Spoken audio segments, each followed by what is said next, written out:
Namaste. Thoughts and aphorisms, and today we read the fifth aphorism. If mankind, as I've said, sometimes Sri Aurobindo's qualifiers. If mankind only caught a glimpse of what infinite enjoyments, what perfect forces, what luminous reaches of spontaneous knowledge, what wide calms of our being lie waiting for us in the tracts which our animal evolution has not yet conquered.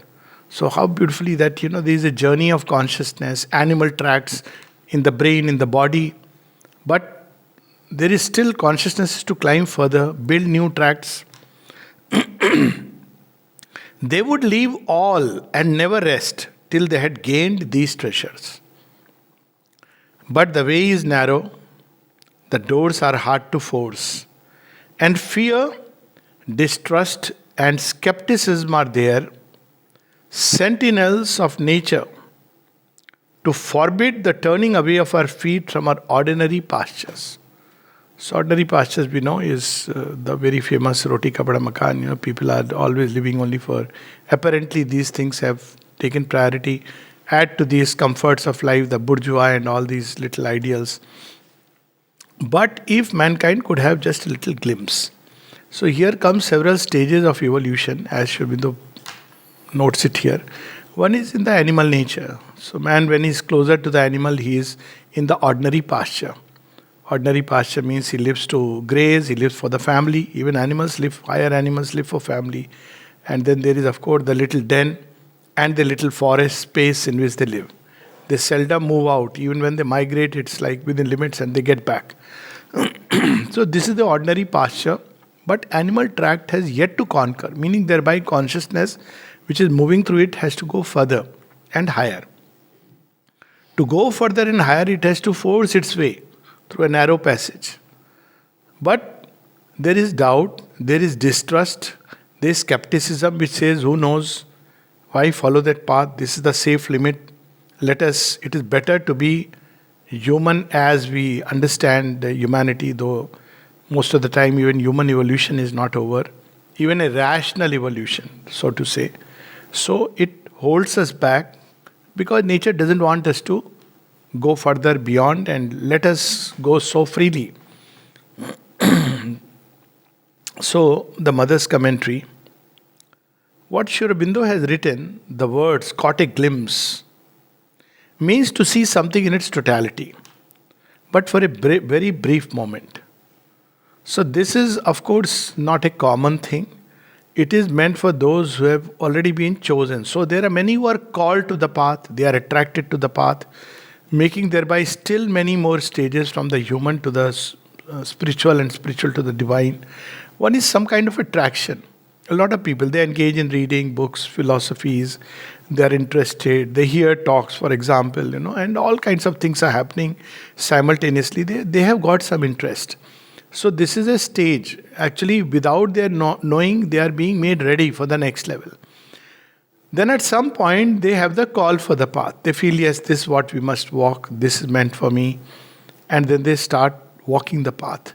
But they don't know what exactly it means to walk the path. But something has drawn them that this is the path and they walk upon it. This is the call. And then, where Sri Aurobindo speaks of that sometimes the inexpressible mystery picks up a human vessel of descent. So this is the chosen. So here suddenly a door opens and a glimpse comes. It's not that that glimpse is final, but it completely seals the destiny. So we can take it to put it in a different way that, well, there is the paper which you apply that I want to walk the journey. Somewhere you have had this idea that you should apply, and then it goes to the table of the divine. Before going to the table of the divine, there are those cosmic managers, they start preparing us, and then finally it goes to the table of the divine. There is, seal is put, stamp is put, then there is the signature. So once there is this glimpse, however momentary, and this glimpse may come in several ways. For example, suddenly for a brief moment, maybe for a half an hour or whatever, a little more, one experiences as if everything is living and throbbing with the presence. You can't pinpoint it as divine, but there is a sudden bursting of some door and you experience it. Everything is like waves. So Vivekananda, of course, has spoken about it. Many people have this in some way or the other. Or suddenly one may experience only that everything is drowned in a vast peace, calm, silence, drowned in that state of consciousness. Then, of course, one comes back to the usual ordinary consciousness. So she says, when this happens, it compels you to set out on the path. It is also certain that a little fragmentary glimpse is not enough. Fragmentary glimpse means that some kind of suddenly you had a little dream, or some suddenly you went and felt very good, nice. This is also a glimpse, but it's a very fragmentary glimpse. It would not have enough weight to compel you to follow the path. So people come, they feel very nice, they have some odd, maybe what can be called as a strange, miraculous moment, but that is not enough. But if you had a total vision, however brief, you would not be able to resist the temptation of making the effort needed to realize it. But in fact, the total vision is exceptional, and that is why Sri Aurobindo says to us, if mankind only. So initially, there are those little chocolates, toffees, temptations, something or the other, small little experience, and it keeps us tight. Some kind of a lure. Why the divine is not delaying? Because the moment has to come. We have to be ready, because once we plunge into the ocean, then it's a one-way thing. As long as you are standing on the shore and measuring, analyzing, reading books on the sea, trying to enter the sea by swimming in a swimming pool, it's okay. When you jump into the sea, it's difficult to get back to the shore. You have to flow with that. So this is why it takes time. Then Mother says, to tell the truth, it very seldom happens. She has also given this spontaneous knowledge, suddenly a luminous awakening to that infinite joy that is contained there.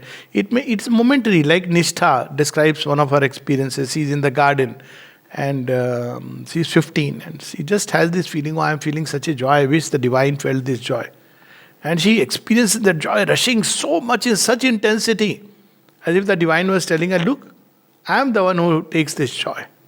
So it's a momentary thing. Then it closes. But that sealed a journey. She traveled all the way, leaving all the comfort zones of America. Didn't matter whether she was ill. She had already a chronic illness which could not be treated at that time in India. The treatment was only in America. And yet she doesn't go back. Because she says that, to her father, who was President Woodrow Wilson, that you can take care of my body, but who will take care of my soul? Now, this is because that glimpse sustains her through the journey. And there are several examples like that. And she says, even if only for a few seconds, the experience of what this realization is. It's not like you have to have an elaborate experience lasting for days. Even few seconds is enough. Like Sri Aurobindo describes, standing before the goddess, suddenly he sees the world mother. It could be any of these things. But then, here there is a word for all of us. But even those whose destiny is certain, that means who have had this glimpse, have to struggle mightily, resolutely, against this something which one seems to take in with the very air one breathes. That's why in ancient times, even here, if you see, the mother didn't want a very free mixing with all kinds of people. Not because of pariya and elite, not like that. But you are engaged in a special procedure. It's like anywhere else in a laboratory. If you are working in a special way, you have to be careful. Because when you do that, then as he says, sometimes in 2 hours you lose what took you 2 years to gain. So that's why it's so important. So here he says that there is something which one takes with the very air one breathes. Of course, when you are strong like the Vat Vraksh, it doesn't matter. So what is it that we breathe in the air? This fear, this dread of what may happen. So this world over, this fear, this anxiety, we breathe in it at home, It starts with the mother's milk. And all the time there is this fear, this anxiety, this uncertainty is very, very strong. Fear comes from that uncertainty, which every human being experiences. Because we don't know what's going to happen here. Next. But when you turn to the divine, you say, okay, whatever may happen, uncertainty is there. But parallel to that uncertainty or behind it, there is this supreme certainty, the supreme security. So this counterbalances. Otherwise, one breathes that atmosphere. And this is so stupid.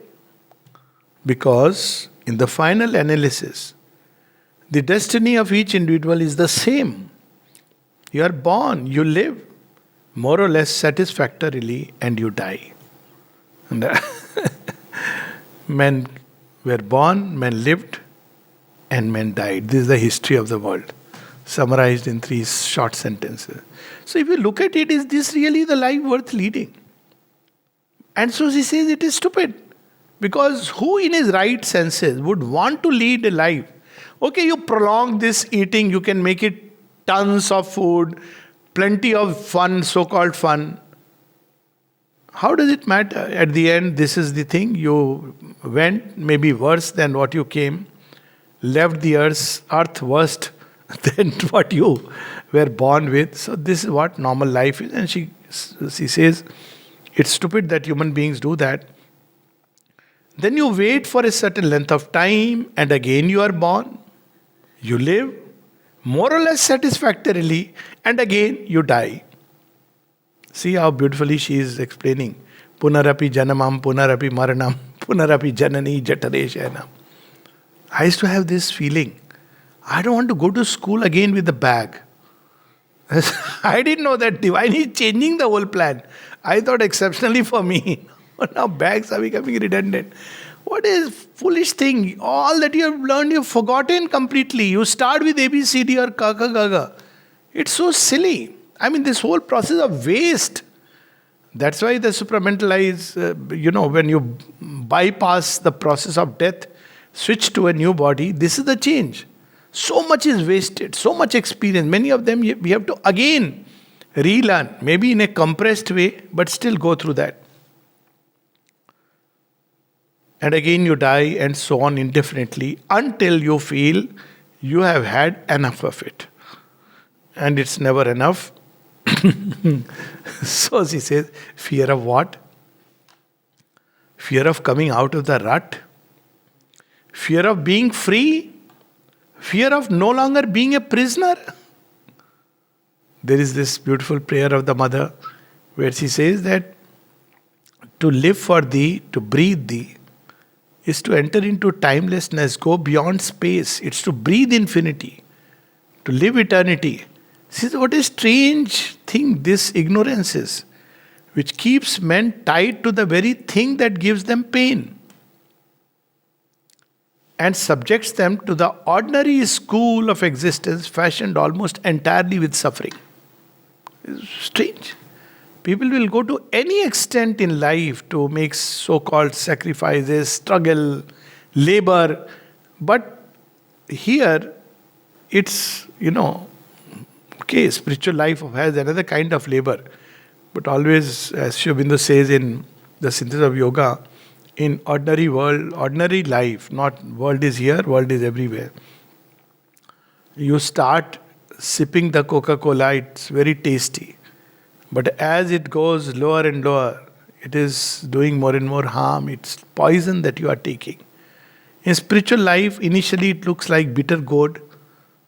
So, Karela juice, because you have to work on your desires. But in the end, it is strengthening you. It's helping you. I'm not recommending Karela juice, okay?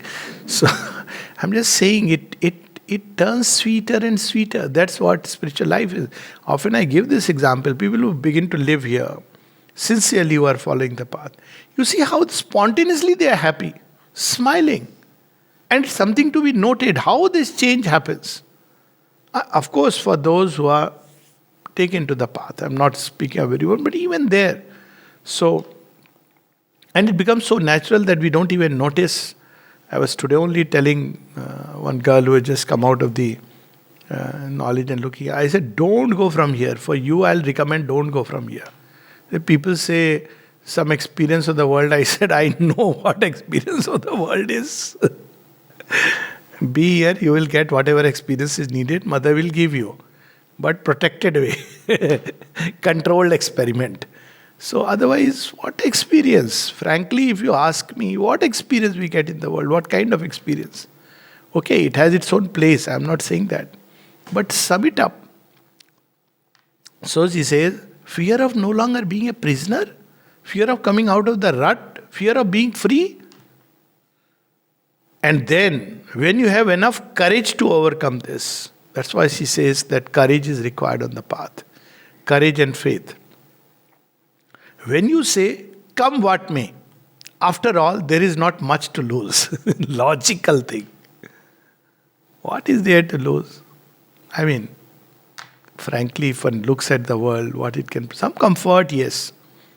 Some moments of happy togetherness followed by plenty of bitterness or brickbats or indifference, even when everything is fine.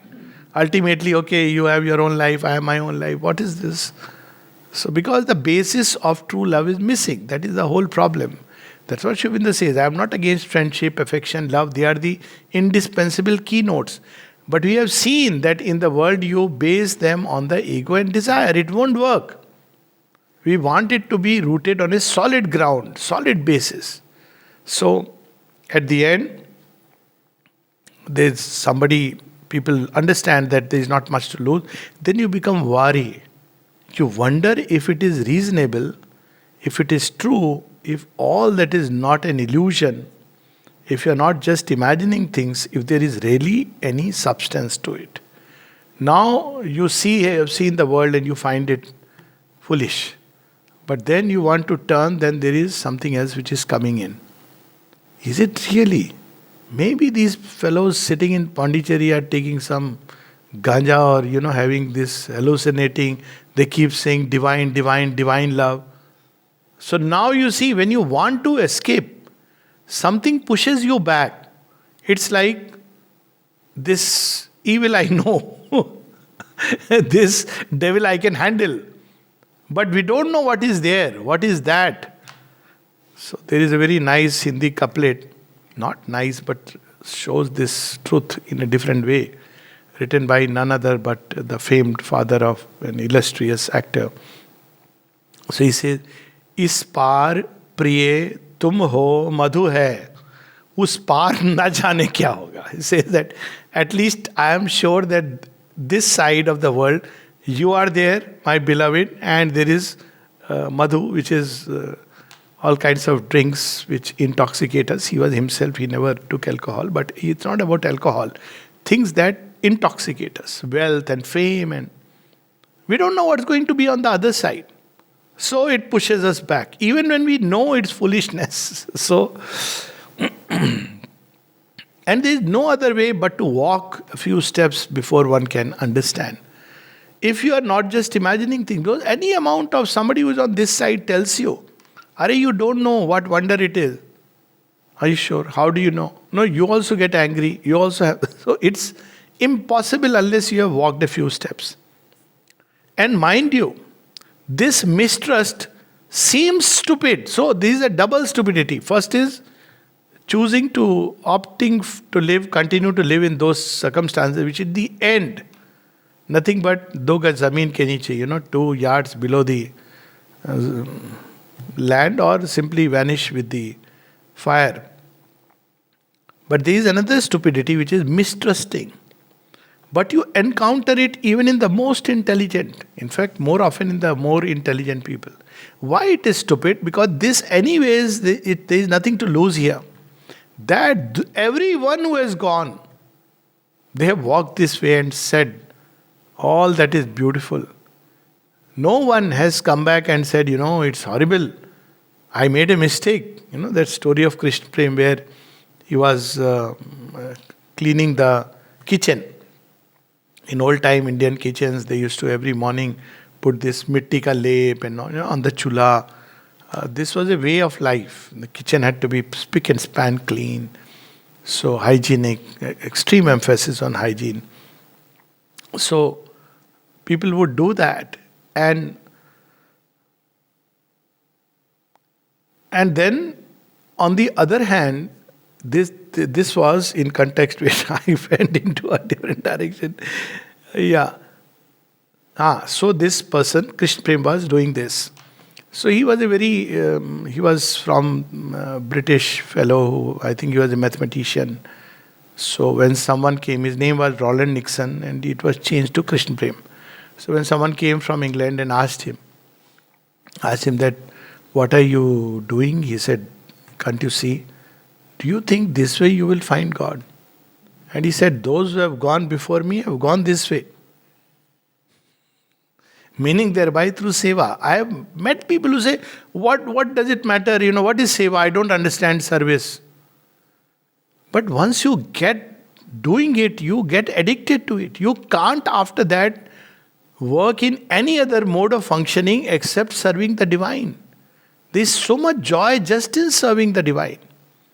So, she says it is stupid, but even the most intelligent, even in those who have repeatedly had conclusive experiences, it is something that you take in with the food you eat. They had both these experiences. On one side, the stupidity of being on this side of the fence, and the joy of breathing that, but they continue to fall back. So it is something you take in with the food you eat, the air you breathe, your contacts with others.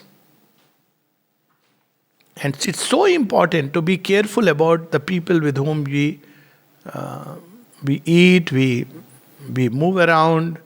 That's why, moving around in marriages, all this, because it degrades without a doubt about it. Because you go back to the old pattern.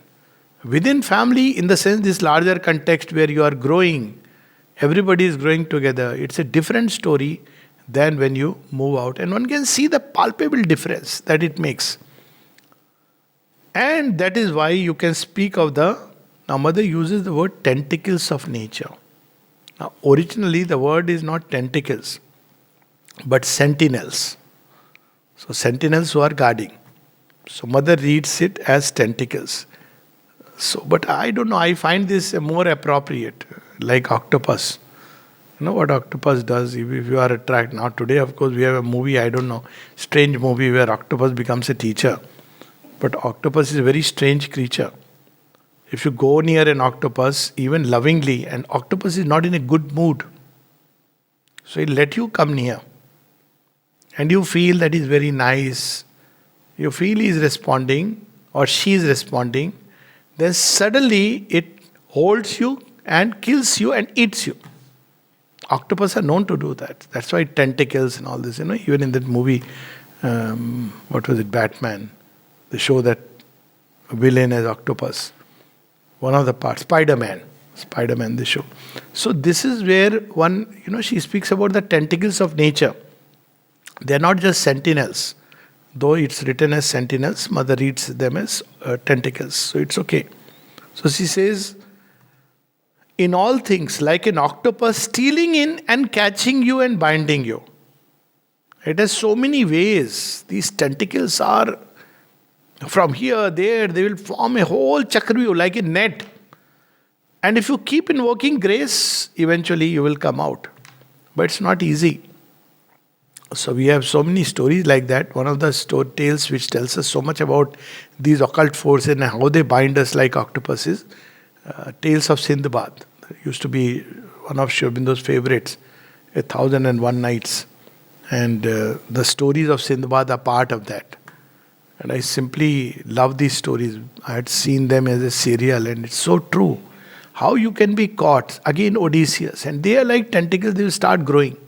Of course, if you have faith in the divine grace, aspiration, central sincerity, it all will break.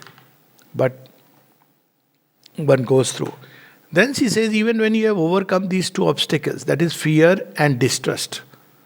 Distrust that really there is the divine, will the help come, all these questionings.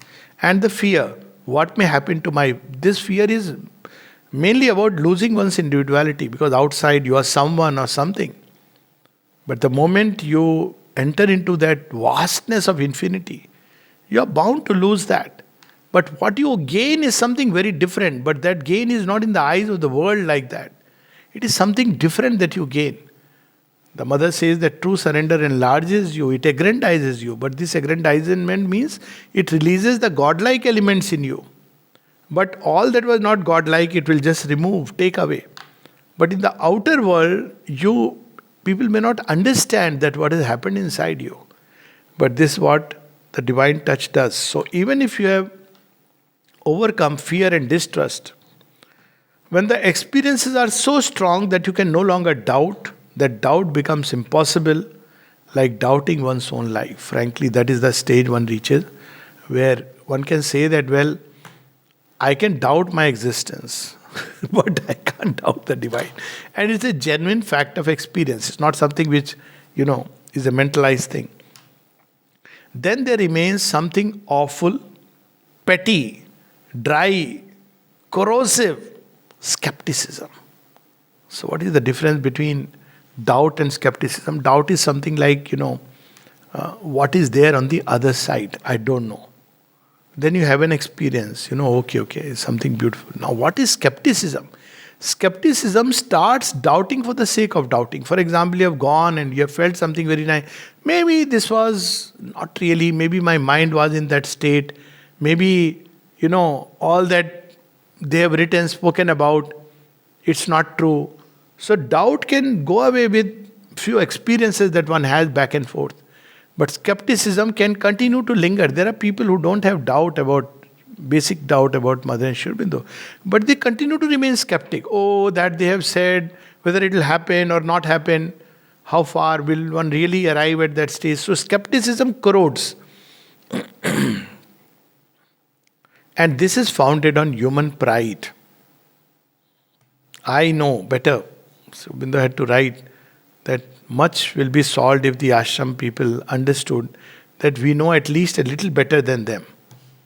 That's divine humility. That is why it lasts so long. Human beings believe. I have actually met and I have found it very surprising. And especially with Sri Aurobindo, I said, just look at his just outer things. Look at his life. No, but how do I know? How do I? There are people who continue to hold this skepticism for a long time. Instead of trying to understand the divine wisdom, the divine play, they immediately, for example, if there is that story narrated, it has not been explained, that mother is using even her decisive force against a sadhika or a person who wanted to get well. It's in memorable context with the mother. So, Niruddha's book, very nice book. But you see this story. So then Niruddha writes, I don't know why, even when she is using a decisive force, that either she will leave the body or she will recover. When nothing happens. So the mother says probably there is somebody out there who is strongly resisting the force. Then on 21st February, she leaves very beautifully with peace in the heart. Now I know of somebody who asked me, when she is using the ultimate force, what can resist? Now this is called skepticism, where there is a very simple way to understand this. And I explained what really happens in all these instances, not just about one person. The divine is there everywhere and can use his absolute force, but we are not ready to receive it. And yes, people can resist the force and the divine can smash it. But that means smashing everything, all that is around. Divine doesn't do that. He is more like a surgeon.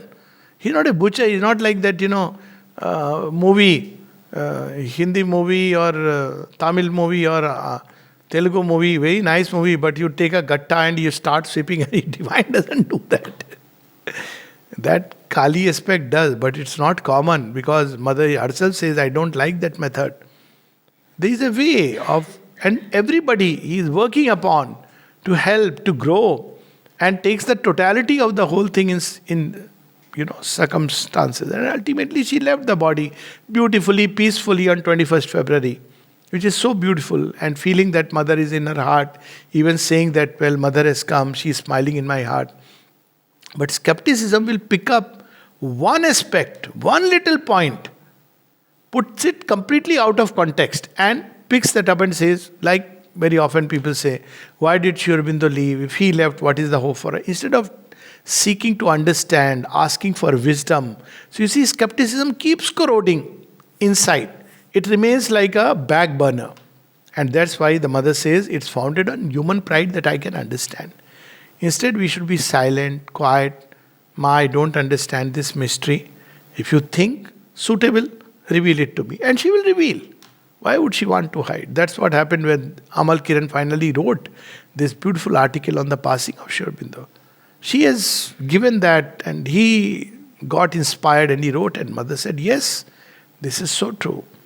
So, you want to think that you are above all these things. Oh, I am not one to fall into those traps. Divine trap. That he is catching you. People are in trap of the octopus. But they think divine trap. He will trap you and you will again start having these hallucinations. What does the divine need? What does he want? Nothing. So, I am a reasonable man. I see things from a practical point of view. I am not so easily deceived. This is skepticism. And I've always felt it so stupid. Personally, I used to feel that actually we are being deceived. But we think that we will be deceived through that. So, that's how it operates. Practical. The most practical thing is to rush into the arms of the divine, frankly. Is there any other way to have absolute certainty in this world? So she says, it is awful, it is sordid, but it is dangerous even in moments of greatest enthusiasm. Even when one is filled with an exceptional, marvelous experience, it rises from the lowest depth, skepticism. So there is fear, doubt, or distrust and skepticism. It is ugly, slimy, disgusting. So not only there is this octopus, but all around is that slime. And yet, it rises and spoils everything. She says to conquer it, one must be a mighty warrior. One must struggle against all the obscurities of nature, against all her tricks, all her temptations. Why does she do this? It is as if she were moving away from her own goal. But I have already explained this to you many times. Nature knows very well where she is going and what the outcome is. She knows why she is holding back. Because she loves to play. We are her favorite toys. Imagine the best toy that nature has created. This toy can speak. Wow! Nature doesn't want to just give this toy away from her nature, the lower nature. We have to qualify that. All nature is one ultimately, but there is this lower nature. She loves to play. She says, I won't give this toy. It's like a child who is in child and grown up. So it's a continuum. But child who plays with toys have to leave these toys. If he has to grow up, he must learn to play with real things. But so he doesn't want. It says, no, let me play for some more time. She does not feel that any time is being wasted, because for her, millenniums are nothing. She has all eternity before her.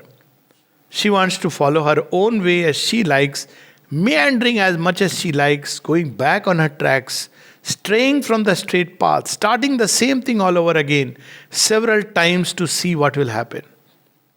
And that's how in human beings, this urge created by nature. And then she says that, well, this is a journey which most human beings take, and because most human beings will take this way, so she says you have to always know how to bounce back, to get back, to be rerouted. And these enlightened cranks, well, this is about us, huh? That's stupid. And what the stupid people will call us, enlightened cranks. The practical people are there, and there are intelligent practical people. And the enlightened cranks who want to get there at once, as soon as possible, who thirst for truth, light, beauty, balance, they bother her. She doesn't like. Then they will leave her and go somewhere else, because she can't give them all this. She can give only temporary, transient things. They urge her on. They tell her that she is wasting her time. Her time. She always replies, but I have all eternity before me. So you see that as we begin to transit, we feel we are wasting time. We must, that sense comes. Why? Because you become aware. Otherwise, one is with nature. Chalo, sometime we'll go to Pondicherry, very nice, 5 day, nice. And after that, again back to the world. Then again, okay, I think it's a long time. Let's do some. Suddenly one day, let's do some meditation every day. Fits and starts. Nature keeps on doing that. Till one day you feel enough is enough. And nature says, am I in a hurry? Why are you in such a hurry? And again with a smile, your haste is all too human. Widen yourselves, become infinite, be eternal, and you will no longer be in a hurry. There is a truth in this, but nature puts it in a paradoxical way. Nature knows, ultimately they are all going to, I'll play, make them little cat and mouse game. So, they'll become strong, wise. So that's another part of the play. But Mother says, once the urge has come, don't linger. Already enough has gone before. Much water has flown. There is so much fun on the way for her, but not for everyone.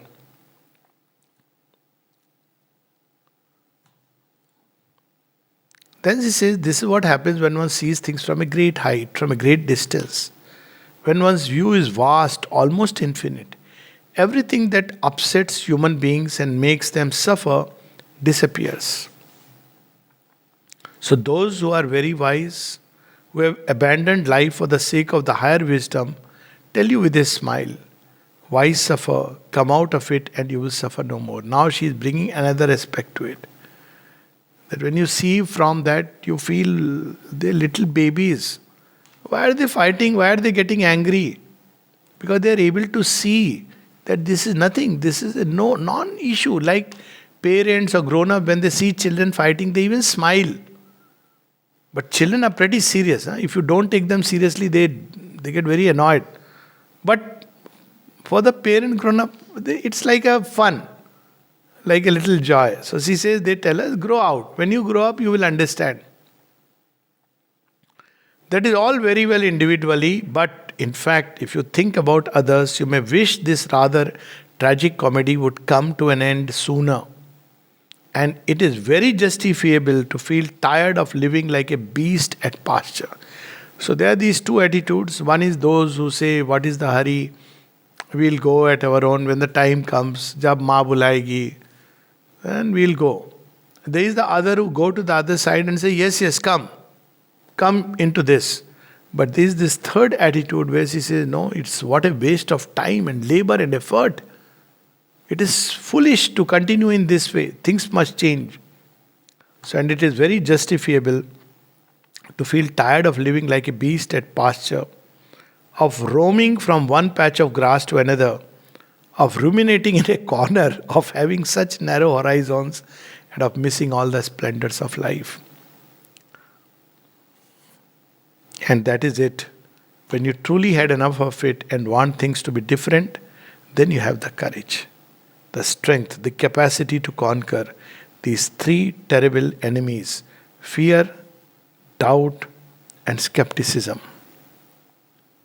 But I repeat, it is not enough to sit down one fine day, watch yourself be, and struggle with these things inside you once and for all. You have to do it and do it again and again, and continue in a way which seems almost endless. Unless there is an exceptional grace, because they will keep pulling back.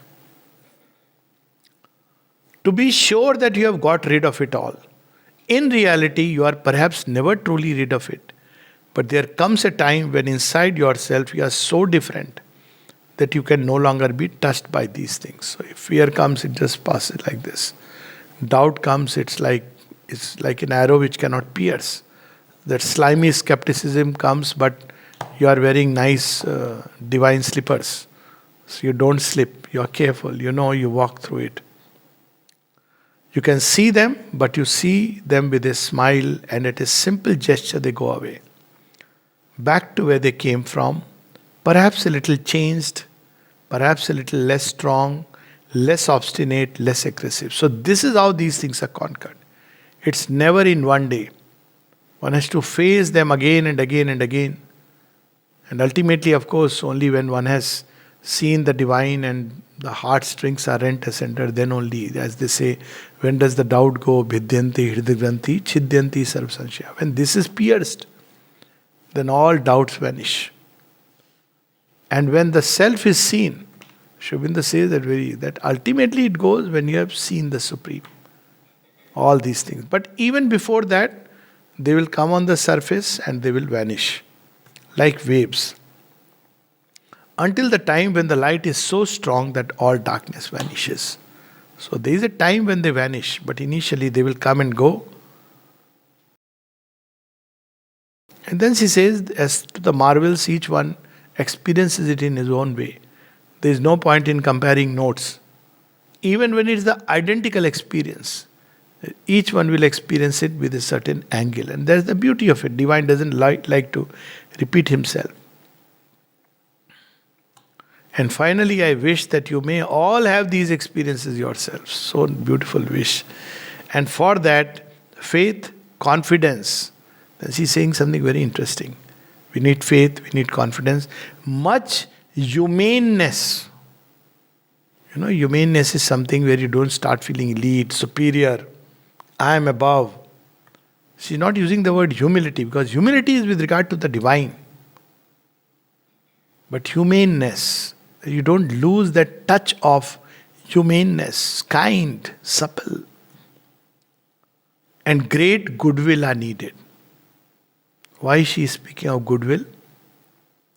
Because people will bad will. Immediately, the moment they fall, the moment they fail, something comes, they immediately start, just like they curse their environment or people, they start complaining to God. People will bad will immediately complain to God. But people who are full of goodwill will say, okay, I know I have done yet again, please take me out, who else? They are full of goodwill and they know that the divine will come. They know that he will lift them 10,000 times. This is what people full of goodwill are. So she says that to have these experiences, you need faith, confidence, much humaneness, and great goodwill are needed. Open, aspire, and wait. It will surely come. The experience, the decisive experience will come. Have faith, have confidence, have courage, have that humaneness, be full of goodwill, and open yourself and aspire. The grace is there. It asks only to be able to work for everyone. Grace is not selective. It is ready, but we have to open and aspire for it to work for everyone. Now, one last little bit. This is dated 10th October 1958. The interesting part is Mother is speaking about nature, likes to delay and all this. And then she had that experience where she convinces nature that don't delay. You will enjoy this game much more if you accept the supramental substance. So it's a very interesting experience wherein she talks about the delay of nature, but she has already changed nature in a way that she will accept and hasten herself, carry us, those who are caught in it, more readily, because she also knows that this is going to make her game even more interesting. Namaste.